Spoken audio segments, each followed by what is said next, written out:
આજે આપણે electrical safety અને ઇન્સ્યુલેટિંગ મટીરિયલ કમિશનિંગ અને મેન્ટેનન્સનું પહેલું ચેપ્ટર જે છે કે ઇલેક્ટ્રિકલ સેફટી અને ઇન્સ્યુલેટિંગ મટીરિયલ એ જોશું. હવે એમાં પહેલું છે કે ઇલેક્ટ્રિકલ એક્સિડન્ટ કોને કહેવાય, કે જ્યારે કોઈ ઇલેક્ટ્રિસિટી કા ઇલેક્ટ્રિક કરંટને લીધે કોઈ એક્સિડન્ટ થતા હોય, જેમ કે શોક લાગવો કે કઈ ઈજા થાય કોઈ પણ પર્સન વ્યક્તિને, તો એને શું કહેવાય? Electrical accident.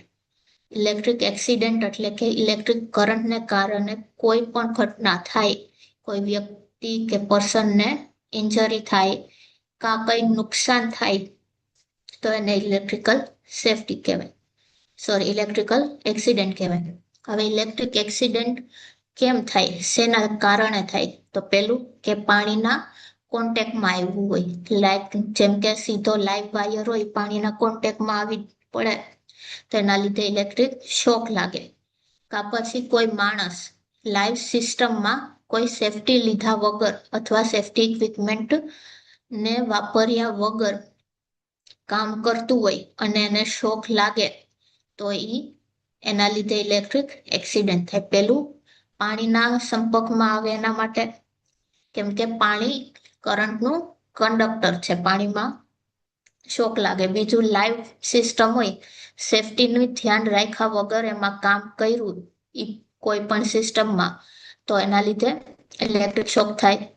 પછી કોઈ ફોલ્ટી વાયર હોય એમાં લીધે આપણે અડી લીધું અથવા ધ્યાન ન રહ્યું તો એના લીધે ઇલેક્ટ્રિક એક્સિડન્ટ થાય. બીજું અનઓથોરાઇઝ પર્સન, જેને કંઈ ઇલેક્ટ્રિસિટીનું કંઈ ખબર જ નથી, એ માણસ જોઈ એમાં કામ કરે તો એના લીધે એક્સિડન્ટ થવાના ચાન્સીસ. પછી સેફટી ડિવાઇસ ન વાપર્યા હોય તો પણ ઇલેક્ટ્રિક એક્સિડન્ટ થાય. પછી કંઈ ધ્યાન ન રાખ્યું હોય ઇલેક્ટ્રિક ઇક્વિપમેન્ટને ઓપરેટ કરવા ટાઈમે, ને હાઈ વોલ્ટેજ ઇક્વિપમેન્ટને સેફટીના પ્રિકોશન લીધા વગર જો આપણે વાપરીએ તો ઇલેક્ટ્રિક એક્સિડન્ટ થાય. પેલું કોન્ટેક્ટમાં આવ્યું પાણીનું તો એક્સિડન્ટ થવાના ચાન્સ રહે. બીજું છે કે લાઈવ સિસ્ટમમાં કામ કર્યું હોય, ફોલ્ટી વાયર થઈ ગયા હોય, કોઈને ખબર જ ન હોય કે આમાં કેવી રીતે ઇલેક્ટ્રિક સિસ્ટમમાં કામ કરવું, એ માણસ જો કામ કરે તો. પછી સેફટી ડિવાઇસનો ઉપયોગ ન કર્યો હોય ક્યાંય પણ સિસ્ટમમાં, પછી કાળજી ન રાખી હોય ઓપરેટ કરવા ટાઈમે સિસ્ટમને, અને હાઈ વોલ્ટેજમાં સેફટીના પ્રિકોશન લીધા વગર જો કામ કરે તો ઇલેક્ટ્રિક એક્સિડન્ટ થવાના ચાન્સ રહે. આ ક્વેશ્ચન 3 માર્કમાં પૂછે કે ઇલેક્ટ્રિક એક્સિડન્ટ કોને કહેવાય અને ઇલેક્ટ્રિક એક્સિડન્ટ શાના લીધે થાય. પછી પરિબળો, ઇલેક્ટ્રિક એક્સિડન્ટના પરિબળો, તો કે ઇલેક્ટ્રિક શોક લાગે, પછી બર્ન થઈ જાય આપણી ચામડી કે એ કંઈ બળી જાય, ઇલેક્ટ્રિક બર્ન્સ થાય. પછી મસલ કંટ્રોલ લોસ થઈ જાય, મસલમાં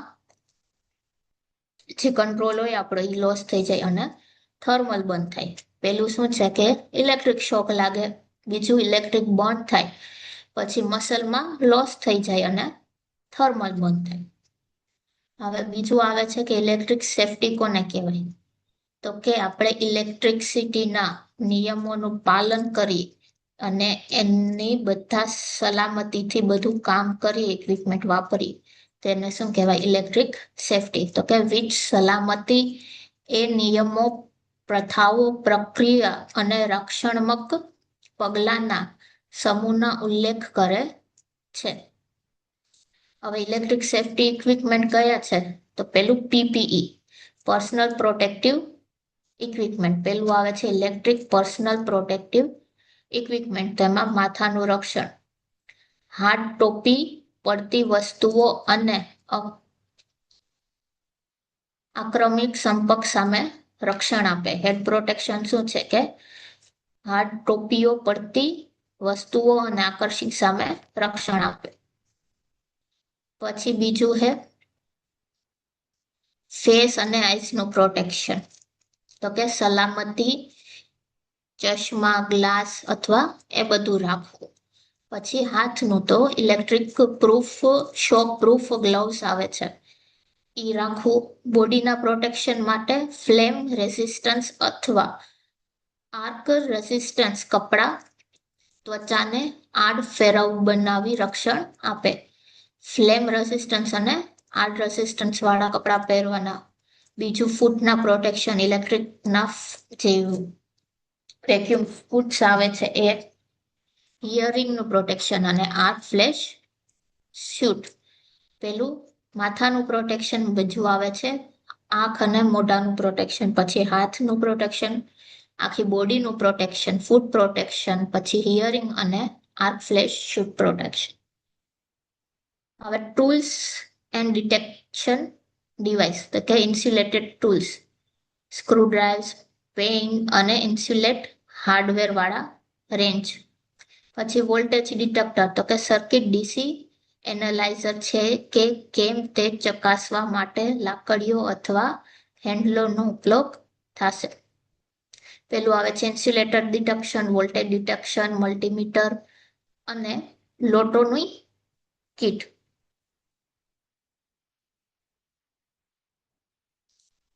હવે રીયુઝ અને એમરજન્સી ઇક્વિપમેન્ટ, તો કે જીવન બચાવવાની કીટ, બચાવ હૂક, સળિયા અને પુનજીવન ઉપકરણો. પછી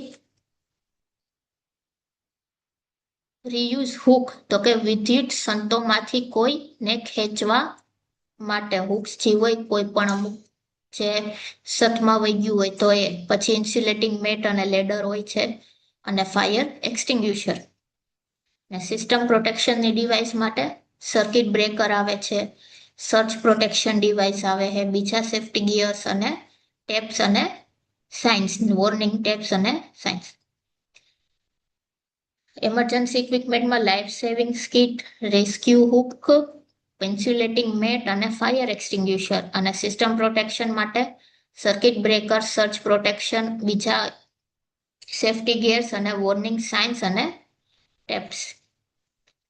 હવે આવે છે કે કઈ કઈ વસ્તુ આપણે કરવી જોઈએ અને કઈ ન કરવી જોઈએ સેફ્ટીના રિગાર્ડિંગમાં જ્યારે સબસ્ટેશન અથવા પાવર સ્ટેશનને આપણે ઓપરેટ કરતા હોય. તો પહેલા શું કરવું જોઈએ, તો કે સલામતીના નિયમો અને પ્રક્રિયાનું પાલન કરવું. જે ઇન્સ્ટ્રક્શન આપી હોય સેફ્ટી રિગાર્ડિંગ એનું પાલન કરવું. પછી પીપીઈ નો ઉપયોગ કરવો, એટલે પર્સનલ પ્રોટેક્શન ઇક્વિપમેન્ટના ઉપયોગ કરવા, જે આપણે આગળ જોયા પર્સનલ પ્રોટેક્શન ઇક્વિપમેન્ટ, એનો ઉપયોગ કરવો. યોગ્ય આઇસોલેશનની સુનિશ્ચિત કરો. આઇસોલેશનની આપણે બધી જાણકારી હોવી જોઈએ. પછી વોલ્ટેજની ગેરહાજરી ચકાસો, વોલ્ટેજ આવે છે કે નહીં એ જોવો. ઉપકરણોને હંમેશા માન્ય પરીક્ષણ સાધનો સાથે તપાસો જેથી ખાતરી થાય.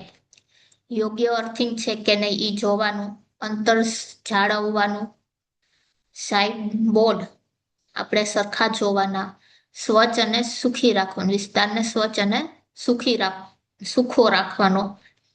સ્વિચિંગની પ્રક્રિયા જે હોય એનું પાલન કરવું અને સતત અને તાલીમબદ્ધ કરવું.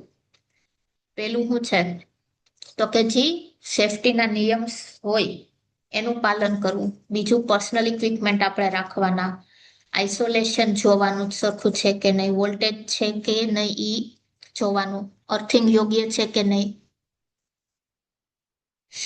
અંતર સલામત જાળવવાનું. પછી સલામતી સાઇનબોર્ડ જોવાનું, સ્વચ્છ અને સુખો રાખવાનો વિસ્તાર, સ્વિચિંગની પ્રક્રિયાનું પાલન કરવાનું અને સતત તાલીમબદ્ધ રહેવું. હવે કઈ વસ્તુ નહીં કરવાની, તો કે પરવાનગી વિના કામ ન કરવું, જ્યાં પરમિશન નો અહીંયા કામ નહીં કરવાનું. લાઈવ પાર્ટનો સંપર્ક ના કરવો, જે સિસ્ટમ લાઈવ હોય એને કોઈ પણ સેફટી લીધા વગર ટચ નહીં કરવાનું. પછી સેફટી ઇક્વિપમેન્ટને બાયપાસ નહીં કરવાનું, જે કોઈ પણ સેફટી ઇક્વિપમેન્ટ હોય એને બાયપાસ ન કરવાનું. ખામીયુક્ત સાધનોનો ઉપયોગ ન કરવો. ધાતુના એસેસરીઝ પહેરાશો નહીં. ધાતુવાળા કોઈ પણ એસેસરીઝ હોય જેમાં કરંટ લાગે એ નહીં પહેરવાનું. ઉતાવળે કામ નહીં કરવાનું, જોખમી વિસ્તારમાં નહીં જવાનું, અસામાન્ય પરિસ્થિતિઓને અગાવશો નહીં, પ્રતિબંધ વિસ્તારમાં નહીં જવાનું, દારૂ અથવા ડ્રગ્સ એનું સેવન કરશો નહીં. પેલું કોઈ પણ પરમિશન વગર નહીં કામ કરવાનું, લાઈવ પાર્ટમાં કામ ન કરવું. પછી સલામતી ઇન્સ્ટોલેશન ને બાયપાસ નહીં કરવાનું, ખામી મુક્ત ન ચાલતા ઇન્સ્ટ્રુમેન્ટ હોય એમાં કામ ન કરવું, એનો ઉપયોગ ન કરવો. ધાતુવાળી કોઈ પણ વસ્તુ પહેરવી નહીં, ઉતાવળે કામ ન કરવું, જોખમી વિસ્તારે. આ બધા નોર્મલ છે. આ ક્વેશ્ચન 4 માર્ક અથવા 7 માર્કમાં પૂછે કે કઈ વસ્તુ કરવી અને કઈ વસ્તુ ન કરવી જ્યારે આપણે પાવર સ્ટેશન અથવા સબસ્ટેશનનું ઓપરેશન કરતા હોય અથવા ઓપરેટ કરતા હોય.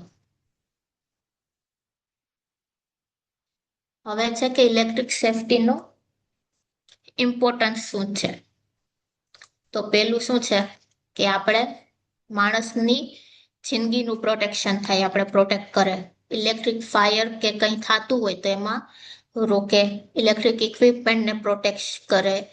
એન્વાયરમેન્ટનું સેફ વર્કિંગ આપણે જાળવી શકીએ. સ્ટાન્ડર્ડ અને લોનું કમ્પ્લાયન્સ થાય છે. ફાઇનાન્શિયલ લોસીસ ઓછા થાય. પછી સિસ્ટમની રિયાબિલિટી અને એફિશિયન્સી વધે. એન્વાયરમેન્ટનું ડેમેજ ઓછું થાય. પછી અવેરનેસ અને સેફટી કલ્ચરને ઇન્ક્રીઝ કરીએ ને ઇન્ડસ્ટ્રીયલ અને ઇકોનોમિક ગ્રોથને સપોર્ટ કરવું. ઇલેક્ટ્રિક સેફટીના ઇમ્પોર્ટન્સ શું છે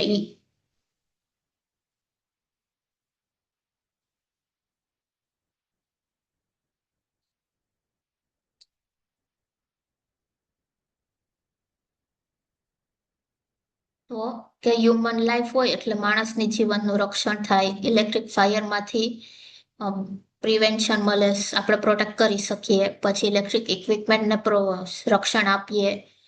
સેફ વર્કિંગ એન્વાયરમેન્ટ આવે છે. કમ્પ્લાયન્સ થાય છે સેફટી સ્ટાન્ડર્ડ અને લોનું. ફાઇનાન્શિયલ લોસીસ ઓછા થાય. સિસ્ટમની રિયાબિલિટી અને એફિશિયન્સી વધે. એન્વાયરમેન્ટનું ડેમેજ ઓછું થાય. પછી અવેરનેસ જાગૃત થાય. આ ક્વેશ્ચન 4 માર્કમાં પૂછે. આ સબ્જેક્ટ એવો છે કે જેમાં તમે તમારી રીતે લખી શકો કે કોઈ પણ ઇન્સ્ટોલેશન કમિશનિંગ કર્યું હોય તો શું શું ધ્યાનમાં રાખવા કોમન વસ્તુ છે.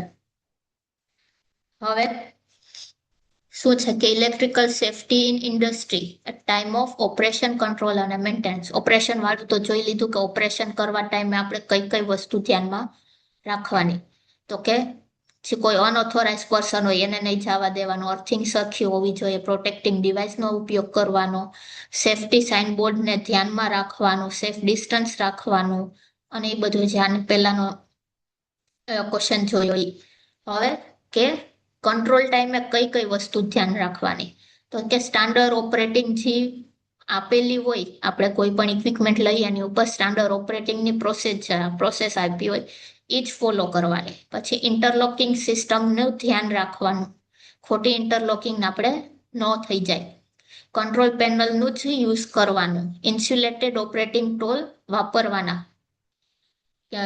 ઇન્સ્યુલેટ કરેલા જે ટૂલ્સ હોય એ જ વાપરવાના. ઓવરલોડિંગને અવોઇડ કરવાનું અને એમરજન્સી કંટ્રોલ આપણે ખબર હોવી જોઈએ. જોઈએ ટાઈમ કંટ્રોલ ટાઈમે કઈ કઈ વસ્તુ ધ્યાનમાં રાખવાની કે operating process, standard operating process છે એ ધ્યાન રાખવાનું. ઇન્ટરલોકિંગ સિસ્ટમ સરખું હોવું જોઈએ. કંટ્રોલ પેનલનો જ યુઝ કરવાનો.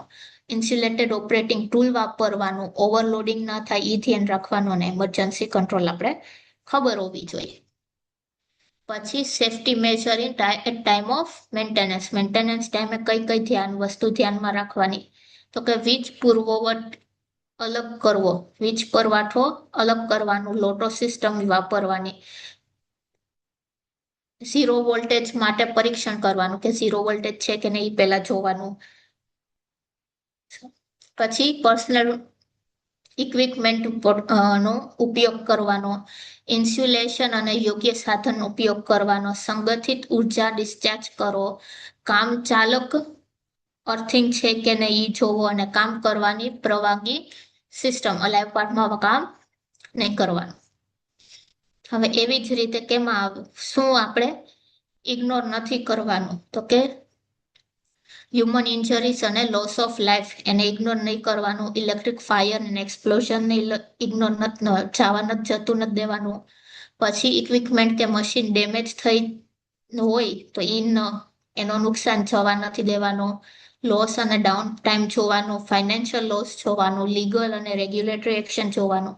અને પુઅર વર્ક સ્પેસ છે કે નહીં એ જોવાનું. શું શું વસ્તુ આપણે જતી નથી કરવાની, તો માણસનો જીવ, ઇલેક્ટ્રિક ફાયર અને એક્સપ્લોઝન છે, કોઈ ઇક્વિપમેન્ટ ડેમેજ છે કે નહીં ઈ, લોસ નું પ્રોડક્શન, ફાઇનાન્શિયલ લોસ, આ બધી વસ્તુ જતી કરવાની નથી. હવે જેવી જ રીતે આમ આગળ જોયું એવી જ રીતે પાવર સ્ટેશનનું કઈ કઈ વસ્તુ ઇલેક્ટ્રિક સેફ્ટી ટાણે ધ્યાન રાખવાની, તો કે આધુનિક અને કુશળ કર્મચારીઓ, સ્કિલ વર્કરનું, પછી અર્થિંગ અને ગ્રાઉન્ડિંગ ચેક કરવાનું, ટાઈમ ઓફ ઓપરેશનમાં હું કહું છું. પછી શું આવે છે, રક્ષણક તર્ક રિલે અને સર્કિટ બ્રેકર ચેક કરવાનું, સલામતી સંકેત આપે છે કે નહીં, એ ટાઈમે ફોલ્ટ થાય ટાઈમે સિગ્નલ આપી દે છે કે નહીં એ જોવાનું. સતત દેખરેખ રાખવાની અને ફાયરની સામે પ્રોટેક્શન આપે કે નહીં. એવી જ રીતે ટાઈમ ઓફ કંટ્રોલ ઓપરેશનમાં, ટાઈમ ઓફ મેન્ટેનન્સમાં જે આગળ જોયું એ જ કે હું માનવ સ્વિચિંગ પ્રક્રિયા જોવાની, ઇલેક્ટ્રોનિક્સ વ્યવસ્થા, કંટ્રોલ રૂમ, ઇન્સ્યુલેટેડ ઓપરેટિંગના સાધનો, ઇમરજન્સી કંટ્રોલ સિસ્ટમ અને ઓવરલોડિંગ ટાળવું. અને મેન્ટેનન્સના ટાઈમે લોટો સિસ્ટમ, પર્સનલ પ્રોટેક્શનનું રાખવાનું, પરમિટ ટુ વર્ક સિસ્ટમ, યોગ્ય સાધનનો ઉપયોગ કરવાનો નહીં. ને કઈ કઈ વસ્તુને જવા નથી દેવાની, તો કે માણસનું જીવન, ફાયર, ઇલેક્ટ્રિકલ ફાયર અને explosion, financial loss, power shortage, environment damage વગેરે. આજે અહીંયા સુધી રાખીએ. નેક્સ્ટ લેક્ચરમાં આપણે આગળ જોશું.